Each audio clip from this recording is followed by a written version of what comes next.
परत एकदा आपलं स्वागत आहे आपल्या आर फॉर रेसिपीमध्ये। आज आपण करणार आहोत कोलंबी मसाला। झटकेपट असेल हा कोलंबी मसाला। त्याच्यासाठी ही कोलंबी मी स्वच्छ साफ करून घेतलेली आहे आणि कोलंबी मसाल्यासाठी लागणारं साहित्य हे बघा। 4-5 पाकळ्या कढीपत्त्याच्या, एक छोटा टोमॅटो, कोथिंबीर, 3 पाकळ्या लसणाच्या आहेत त्या चेचून घेणार आहे मी, आणि एक मोठा असा अख्खा कांदा जो बारीक चिरलेला आहे। फक्त हा एवढ्याच साहित्यामध्ये आपला मस्त झटकेपट कोलंबी मसाला, मस्त असा झटकेपट कोलंबी मसाला रेडी होणार आहे। बघू शकता कढई गरम झालेली आहे। आता आपण तेल टाकून घेऊया। तर तेल गरम झालेलं आहे। हे चेचलेले लसूण टाकते।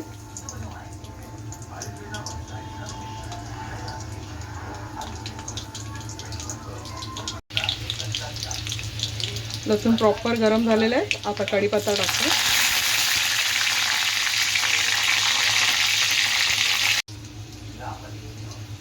लसूण आणि कढीपत्ता प्रॉपर आता फोडणीत हे झालेले आहेत। आता कांदा टाकून घेते बारीक चिरलेला। जसा हा कांदा ट्रान्सफर होईल ना, आपण टोमॅटो पण टाकून घेऊया त्याच्यामध्ये। बघू शकता कांदा अजून मी प्रॉपर आता शिजवून घेते। बघू शकता आपला आता कांदा हा प्रॉपर असा ट्रान्सफर होत आलाय। आता ह्याच्यामध्ये मी एक बारीक चिरलेला टोमॅटो पण टाकून घेते।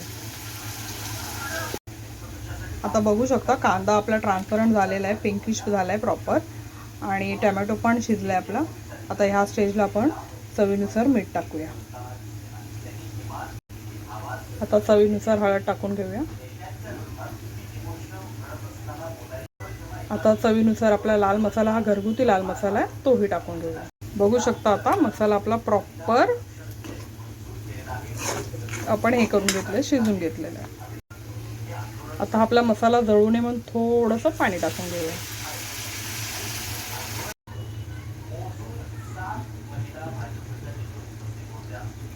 आता बघा आपला हा कोलंबी मसाल्याचा जो मसाला आहे ना, तो प्रॉपर शिजलेला आहे।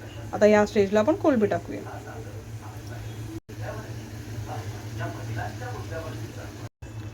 संपूर्ण कोलंबी आपण आता अशी टाकून घेतलेली आहे। तर चांगली मसाल्यामध्ये आपण परतून घेऊया।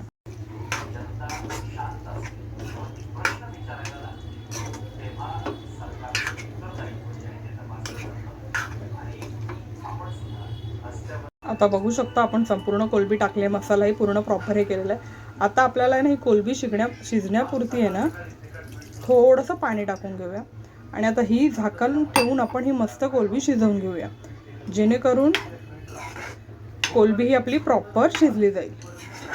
कोलंबी ही शिजायला थोडा टाइम लागतो, त्यामुळे थोडंसं पाणी त्यामध्ये टाकून घ्या शिजण्यापुरते। ते बरोबर शिजताना ते कोलंबी शिजली जाईल ना, तसं तसं ते पाणी आटलं जाईल।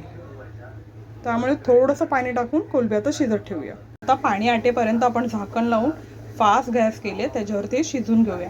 अगदी 3-4 मिनटं हे शिजलं ना, प्रॉपर ते कोलंबीचं पाणी पण थोडंसं आटलं जाईल। म्हणजे आता सध्या झाकण लावून ठेवलं आहे, तर पाणी लगेच नाही आटणार आहे। ते थोडंसं शिजून द्या कोलंबी। त्याच्यानंतर आपण गॅस स्लो करून प्रॉपर असं अजून 1-2दा शिजून घेऊ। आता कोलंबी शिजायला जसं आपला वेळ लागतो मी म्हटलं, त्यानुसार आहे ना आता आपण झाकण ठेवलं आहे, तर त्यामुळे गॅस पण फास्ट केलेली आहे। असंच आपल्याला आहे ना हे 3 मिनटं शिजवून घ्यायचं आहे। नंतरला गॅस स्लो करून 2 मिनटं शिजवून घ्यायचं। बघू शकता तुम्ही आता पाणी आटत चाललं आहे। आता मी हे झाकण काढून ठेवलं आहे, आणि अजून थोडा वेळ मी असं शिजवून घेते, आणि आता आपली अजून थोडा वेळ 2 मिनटानंतर ही आपली कोलंबी खाण्यासाठी रेडी असेल। तुम्ही आता बघू शकता आपला कोलंबी मसाला हा प्रॉपर शिजलेला आहे। त्याच्यामध्ये आत्ताही थोडं पाणी आहे। तुम्हाला ह्या स्टेजला आहे ना पाहिजे असेल हे पाणी तर आटवू पण शकता अजून थोडीशी शिजव, पण मला आहे ना ह्या कोलंबीचा जो मसाला आहे ना, हा राईस बरोबर खायला खूप आवडतो, त्यामुळे आम्हाला हे असंच आवडतं। तुम्हाला अजून घट्ट हवी असेल तर तुम्ही करू शकता, पण ही आत्ता ही प्रॉपर झालेली आहे। हे बघा, अगदी आपले घरगुती बेसिक मसाले, काही वेगळं असं घेतलेलं नाही, पण अशी चवीला अशी सुंदर अशी आपली कोलंबी मसाला रेसिपी तयार आहे। आता गार्निशिंग पुरती मी कोथिंबीर टाकते, आणि आता गॅस बंद करते। सुंदर अशी आपली कोलंबी मसाला रेसिपी तयार आहे। Thank you for watching.